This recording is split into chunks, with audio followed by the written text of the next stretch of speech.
오늘은 전화위복을 이끄시는 하나님이라는 제목으로 같이 은혜를 나누고자 합니다. 여러분, 잘 아시는 말이지만요, 단어이지만 일산불용이호라는 단어가 있습니다. 한 산에 두 마리의 호랑이를 허용하지 않는다라는 이야기입니다. 이것을 사자성어라는 일산이호라고 이야기합니다. 이 이야기는 단어는요, 중국의 현대 소설가 어우양산이라는 사람이 쓴 산자상이라는 곳에 처음 나옵니다. 근데 여기 잘 보면요, 한 산에 호랑이가 두 마리 있으면은 서로 치고받고 싸움하다가 날이 샌다는 거지요. 오늘날 국제 관계에 보아도 그렇죠.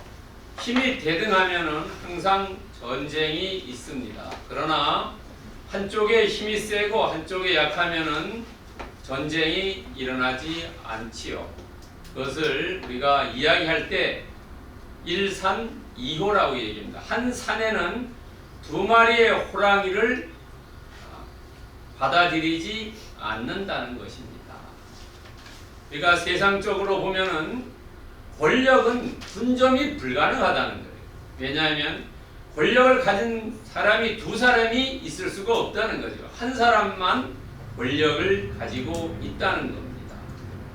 심지어 권력은 부자지간에도 나누는 것이 불가능하죠. 아버지와 아들이 나누고 어머니와 자식이 나누는 것이 불가능하다는 거예요. 그렇기 때문에 이 권력에 누가 더 가까이 있느냐에 따라서 그 사람의 세도가 결정이 된다는 겁니다. 그러니까 누가 더 가까이 있느냐예요. 권력을 가진 정점에 더 가까이 있는 사람이 그 사람이 세도가라는 겁니다. 그런데 이 권력은 제주복주라고 얘기합니다. 이것은 뭐냐면은 물은 배를 띄우기도 하고 배를 뒤집기도 한다는 겁니다. 그것을 사자성어로 제주복주라고 합니다. 배에 짐을 싣기도 하고 배를 엎기도 한다는 겁니다. 여러분요, 그러니까 이 권력자는 어떻게 본인이 행동을 해야 되는 것을 알아야 된다는 거죠. 또 우리가 잘 아는 화무 11홍이라는 얘기 있죠. 꽃은 피어서 10일 이상을 가지 않는다는 겁니다.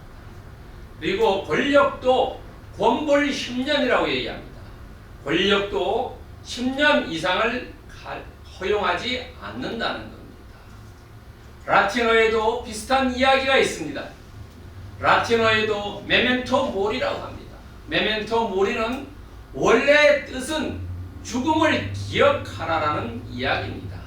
그러나 이것의 완곡한 의미는 사람이 죽음을 기억하면은 내가 하는 행동이라든지 언행이 어떻겠습니까? 자기 멋대로 하지 않지요.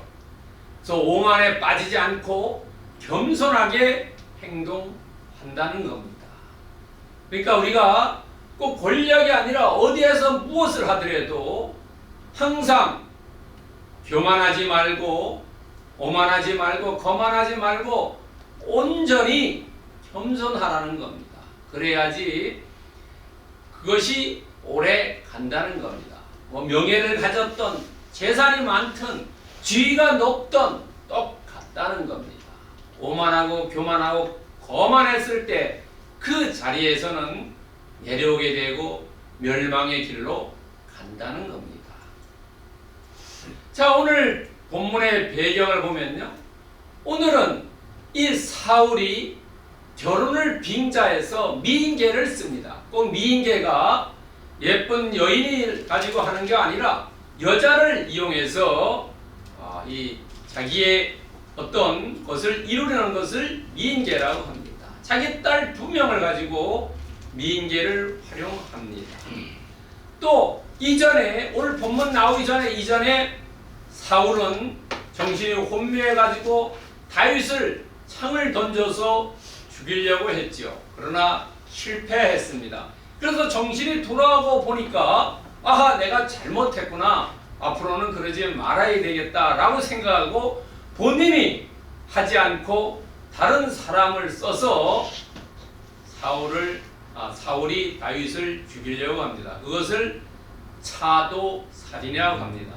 차도라는 것은 칼을 빌려서 살인을 하는 걸 얘기합니다. 그래서 아까도 제가 말씀드린 대로 이 사울은 권력을 위해서 자기 자식들까지를 이용합니다. 권력은 이렇게 아주 비정합니다. 헤롯 왕도 자기의 권력을 유지하기 위해서 어떻게 했습니까? 자기 부인도 죽이고 자식도 죽였죠. 또 예수님 태어났을 때 2살 아래의 사람은 모두 학살하지 않았습니까? 이렇게 권력은 비정하다는 겁니다. 그리고 오늘 본문을 자세히 보면은 다윗이 3번이나 살해를 당할 그런 계획을 사울이 만듭니다.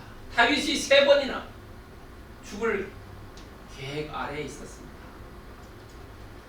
이 사울은 권력을 그야말로 남용하는 거예요. 권력을 준 것은 정말로 백성들을 잘 다스리고 나라를 굳건하게 하라는 거 하나님께서 허락을 하셨는데, 왕 제도를 허락하셨는데 이것을 자기 권력 유지에 남용했다는 거지. 그러나 이렇게 어려움을 당했어도 다윗은 오늘 본문 어디에도 불평이나 비난이나 분노를 나타내지 않았다는 거예요. 한마디도 하지 않습니다. 그리고 마침내 부마로서의 왕권 승계의 정통성을 확보합니다. 부마라는 것은 왕의 사위를 부마라고 이야기합니다. 그렇다면은 전화위복을 이끄시는 하나님, 다윗이 그렇게 살해 위협을 3번씩이나 받았지만 그래도 마침내 사울왕의 부마가 되었다는 겁니다. 하나님께서 그 화를 복으로 만들어 주셨다는 거죠. 사울의 계획 중에 첫 번째 차도살인이고요, 2번째 차도살인이고 3번째 전화위복으로 하나님께서 바꾸어 주셨다는 거지. 자, 그렇다면은 차도살인, 첫 번째 차도살인을 한번 보십시다. 17절부터 19절에 나옵니다. 사울이 다윗에게 이르니 내 딸 메랍을 맏딸 메랍을 내게 아내로 주리니 사울 딸 메랍을 다윗에게 줄 시기임으로 물라 사람 아들에게 주었다라. 자, 다윗이 이제 궁궐에서 멀리 천부장으로 나가 있습니다. 이래 아마 사울이 다윗을 부른 것 같아요, 궁궐로. 그리고 이야기를 합니다. 자, 너가 내 권력을 위해서 그리고 이 블레셋 사람들을 가서 치면은 내 딸을 주겠다 그랬어요. 직접 사울이 제안을 합니다.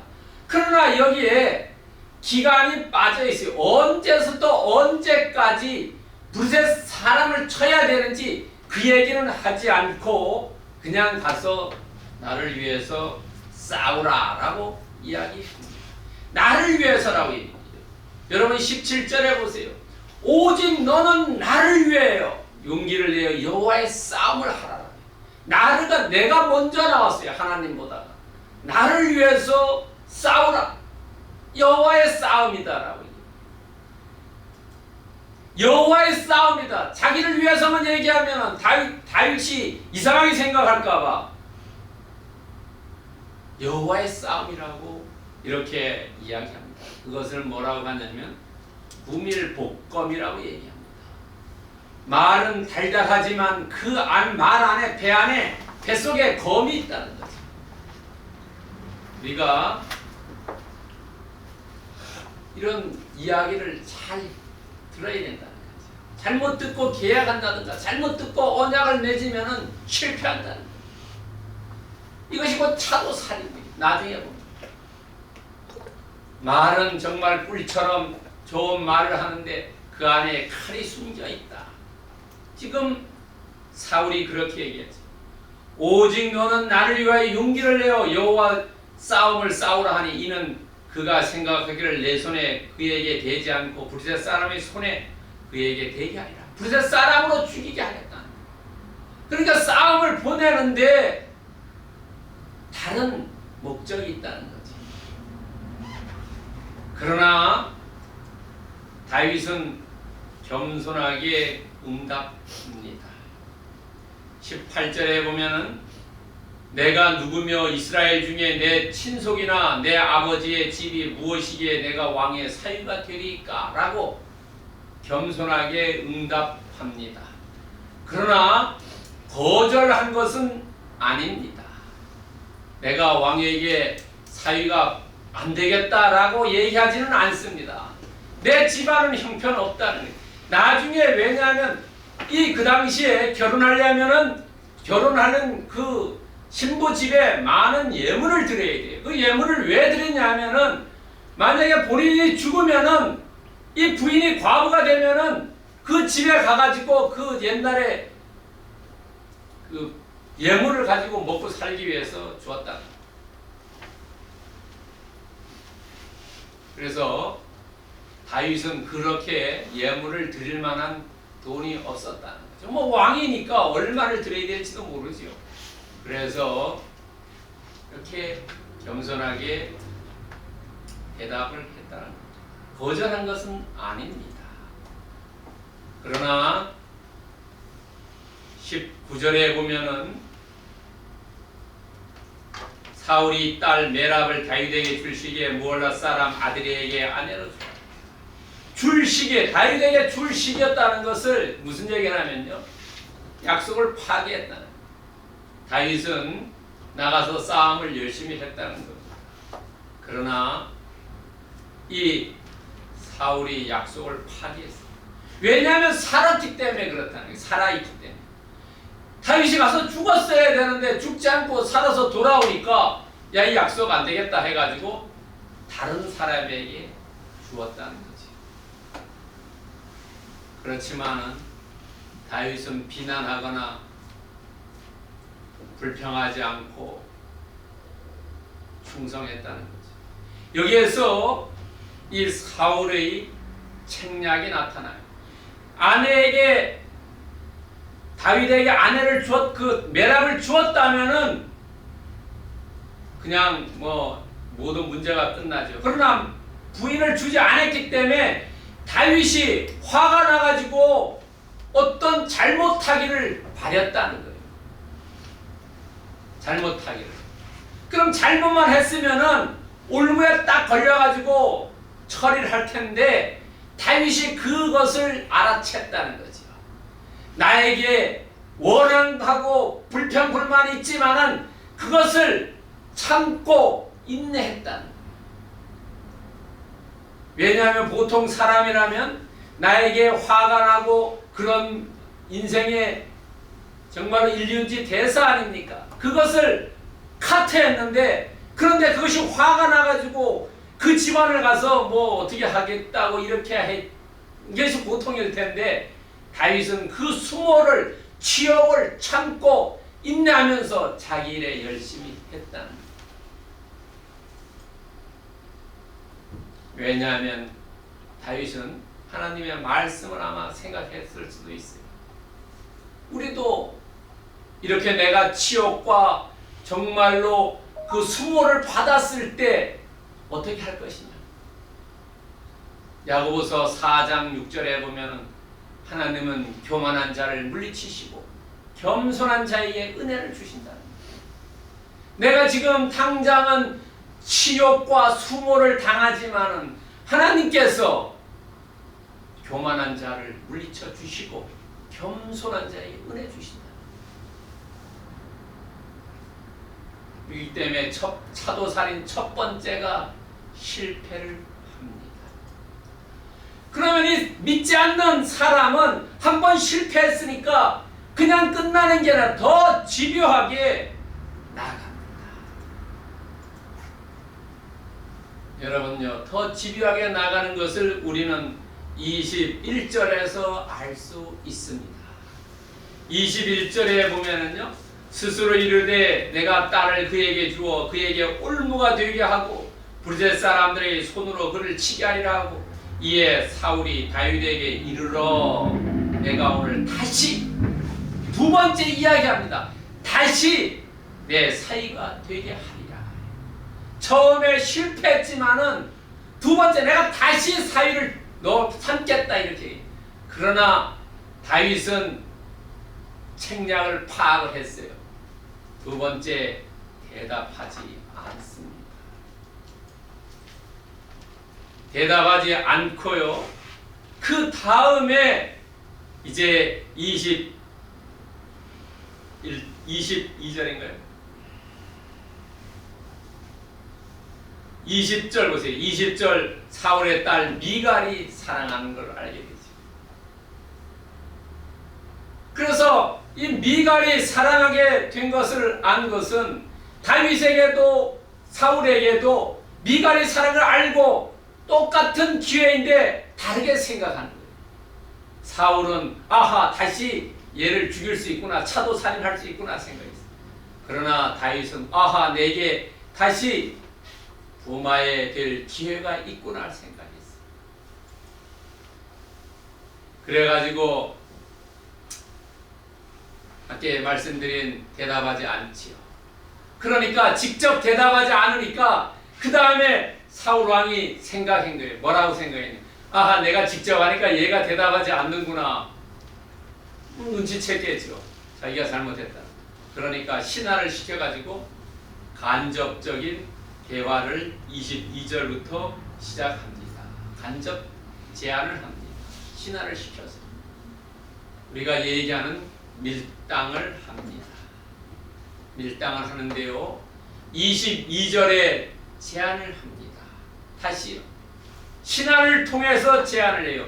그냥 다이렉트로 제안할 때는 아무 이야기도 하지 않았어요. 그러나 신하를 통해서 제안을 하니까 25절에 보면은 23절에 보면 거절합니다. 뭐라고 거절하냐면 왕이 사위되는 것을 너희는 작은 일로 보느냐? 나는 가난하고 천한 사람이다 라고 겸손하게 거절을 합니다. 이 거절하는 것을 다시 신하들이 왕에게 얘기하니까 사울이 다시 수정 제안을 25절에 수정 제안을 합니다. 야, 돈 필요 없으니까 너가 가서 브르셋 사람들에게 가서 100명 죽여가지고 오면은 내가 너를 사위로 맞이하겠다 라고 수정 제안을 하죠. 그랬을 때 다윗이 그것은 내가 할 수 있다. 돈은 내가 줄 수 없지만은 내가 내 돈이 없기 때문에, 그러나 내 힘으로 할 수 있는 것은 싸움하는 것은 내가 천부장인데 군대 데리고 가서 한 블레셋 사람 100명 정도 죽이는 것은 할 수 있다 라고 수용합니다.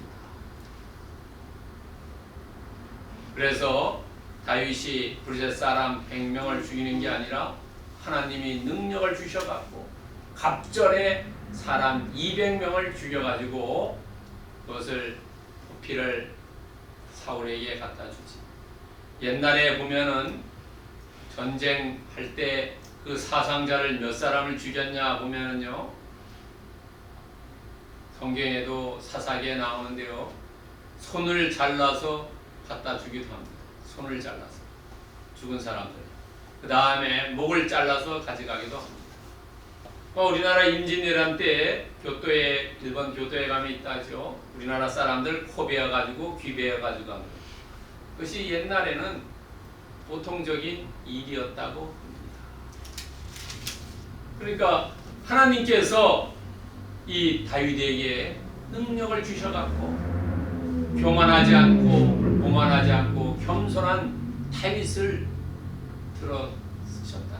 은혜를 베풀어 주셔갖고 100명이 아니라 200명 갑절의 능력으로서 이제 결혼을 허락받았다는 거지. 히브리서 10장 36절에 보면 너희에게 인내가 필요함은 너희가 하나님의 뜻을 행한 후에 약속하신 것을 받기 위함이다. 너희가 인내하라는 거예요. 그리고 인내하면서 너가 맡은 거 직분을 잘 감당하면 그 후에 하나님께서 약속하신 것을 주신다. 그러니까 인내하면서 그냥 인내하는 것이 아니라 참기만 하면 안 된다는 거죠. 자기의 일 최선을 다해서 하고 나면은 그 후에 약속하신 것을 하나님이 주신다. 오늘 다윗처럼 갑절의 복을 받았지 않습니까? 그렇다면 오늘 이 갑절의 복을 받은 화를 복으로 만든 것을 한번 봅시다. 28절부터 30절에 나오는 얘기인데요. 28절에 보면은 사울이 드디어 영적인 눈을 뜹니다. 여호와께서 다윗과 함께 계심을 사울이 봤다. 사울이 영적인 눈이 떨어진 이후에 보니까 그 다윗이 너무너무 두려워졌다는 거죠. 세상 사람들도 그렇다는 거죠. 세상 사람들이 우리 크리스찬을 볼 때 그 사람들이 눈이 떨어지지 않기 때문에 막 대하지만은 눈이 떨어지면은 무서운 존재로 보인다는 거죠. 그리고 대적자로 보였다는 거죠. 어떤 일을 올바른 일을 하는 것은 물론인데 올바르지 않은 일을 할 때에 크레인 거는 사람이 누구냐면 이 크리스찬. 그러니까 대적자가 됐다는 거죠. 영적인 눈이 떨어졌다는 거죠. 다윗이 아니라 사울이. 다윗은 자기 맡은 일에 늘 열심히 했다는 거죠. 어디서나 가장 두려운 존재는 그 직장에서도 자기 일을 열심히 하는 사람이죠. 대충 하는 사람 두렵지 않지요. 있으나 없으나 자기 일을 열심히 하는 사람, 그 사람이 제일 그 직장에서 두려운 사람이죠. 다윗은 자기 직분을 충실히 했다는 거예요. 왜냐하면 신명기 24장 5절에 보면은 결혼을 하면은 이 당시에 남자는 1년 동안 집에 있으라 그랬어요. 전쟁터 나가는 거 면제시켜줬어요. 자기의 면제 특권을 사용하지 않았어요. 온전히 물론 천부장이기 때문에 그럴 수도 있죠. 천부장 지도자이기 때문에 내가 결혼했다고 가서 쉬어야 되겠냐 이렇게 생각할 수 있지만은 그러나 그 가지고 있는 것을 사용하지 않았다. 그리고 시종일관 자기 일을 열심히 했다. 열심히 했다. 그 결혼 휴가도 안 가고 반납하고 자기 일 열심히 했다고 오늘날로 생각할 수 있지. 그렇게 했더니까 하나님께서 어떤 복을 내려주셨습니다. 30절에 보면은 블레셋 사람들이 방백들이 나오면 그들이 나올 때마다 다윗이 사울의 모든 신하보다 더 지혜롭게 행했다. 그의 이름이 심히 귀하게 되었다. 지혜롭게 행했다는 것은 무슨 얘기냐면 백전백승했다는 거예요. 하나님이 함께 하시면 못할 게 없지요. 하나님이 함께 해주시기 때문에 다윗은 백전백승했다. 지혜롭게 해놨어요. 전쟁할 때 전략과 전술을 잘하면은 잘 짜면은 승리하는 거 아닙니까? 지혜롭게 해. 그리고 그 이름을 창대하게 해주었다. 그 이름을 창대하게 했다는 것은 어떻습니까? 다음에 지도자로서 이 사람이 회자되기 시작했다. 우리가 선거가 되면 어떤 사람이 나올까? 회자되지. 지도자로서의 이 사람이 이름이 장대하게 회자되기 시작했다.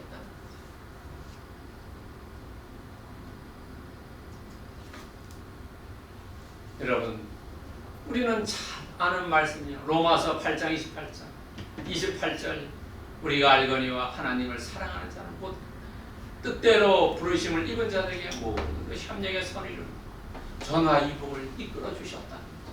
사울이 아무리 그런 나쁜 흉계를 꾸미고 다윗을 차도 살인을 하려고 했지만 하나님께서 다윗이 믿음을 보시고 정말로 자기를 충실하고 이런 사람 들어서셨다.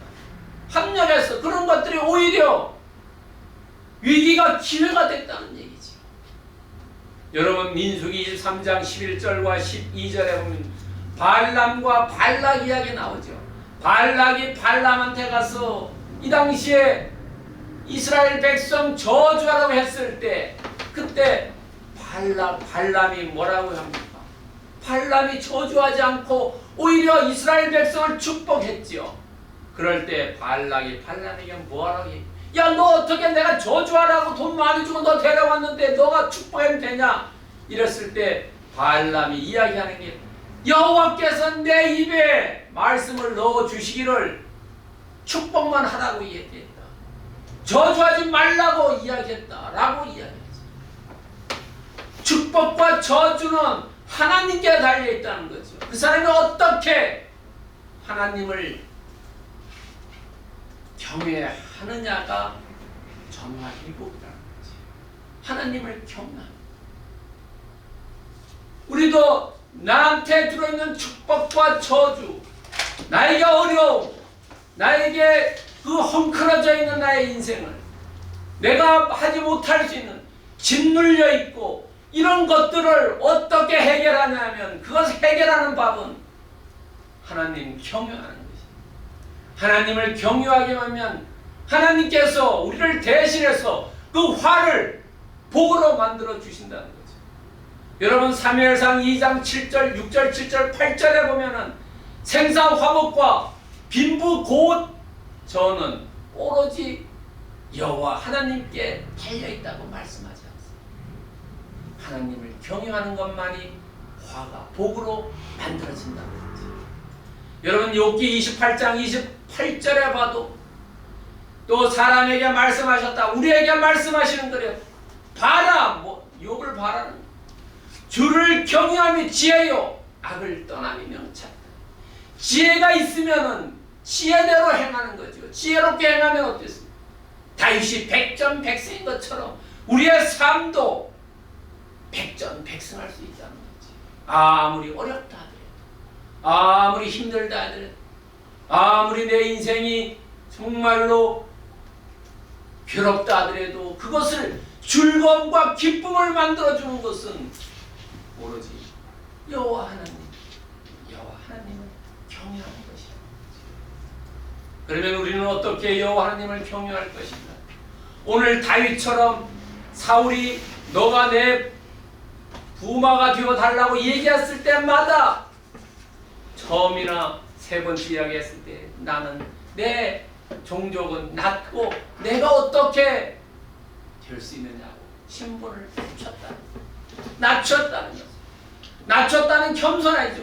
예수님도 십자가에 달려 돌아가실 때까지 십자가의 그런 형을 받을 때 얼마나 그때까지도 낮췄다는 거지. 겸손해. 비굴할 정도로 겸손했다는 거지. 두 번째로는 직분을 감당해야 됩니다. 내게 맡겨진 일을 최선을 다해서 일해라는 거지. 내게 맡겨진 거 대충 설렁설렁 하면서 하나님의 축복을 기다리면 안 된다는 거죠. 내게 맡겨지는 건 최선을 다할 때 그때 하나님께서 복을 주신다는 거죠. 세 번째는 다윗이 그렇게 어려움을 당했을 때 험담하지 않았다는 거죠. 뒷담하지 않았다는 거죠. 절제했다는 거죠. 험담을 철제했다는 거죠. 중상모략 철제했다는 거죠. 사울이 권력을 자기 사리사욕을 위해서 편취를 위해서 사용했지만은 그것에 대해서 이야기하지 않았다. 나는 내 맡은 일에 성실하게 했다는 거죠. 많은 사람들이 윗사람 욕하는 거 좋아하지 않습니다. 남 험담하는 거 좋아하지 않습니다. 중상모략하는 거 좋아하지 않습니까? 비난하는 거, 불평하는 거, 원망하는 거 좋아하지 않습니까? 그러나 사울은 아무것도 하지 않고 자기 일 열심히 했고 내가 할 수 있는 최선을 다해서 했다는 거죠. 이랬을 때 화가 복으로 바뀌어졌다. 우리도 겸손하고 내가 맡은 일 최선 다하고 성실하게 하면 하나님께서 우리의 어려움을 즐거움과 기쁨으로 바꿔주신다는 거예요. 예수님도 십자가에 달려 돌아가신 이후에 부활되셔가지고 승리하지 않습니까? 여러분 로마서 8장 31절에 그런즉 이 일에 대하여 우리가 무슨 말을 하리요? 만일 하나님이 우리를 위하시기만 한다면 누가 대적할 사람이 없다는 거죠. 하나님이 내 편에 서지만 내가 하나님 편에 가기만 하면은 아무도 우리를 대적할 사람이 없다는 거죠. 아무도 나에게 화를 줄 사람이 없고 아무도 나에게 괴로움 줄 사람이 없고 사탄 마귀 귀신들은 다 떠나가고 온전히 기쁨과 즐거움, 소망과 사랑 이런 것만 우리에게 남아있다는 거죠. 오늘 사무엘상 18장 17절부터 30절 말씀을 통해서 정말로 다윗이 그 한 행동을 화를 복으로 바꾼 그 전화위복을 이끄시는 하나님, 그런 하나님을 우리도 확실하게 믿고 축복을 받는 우리 성나예배 공동체 모든 권속들 되기를 축원드립니다. 아멘.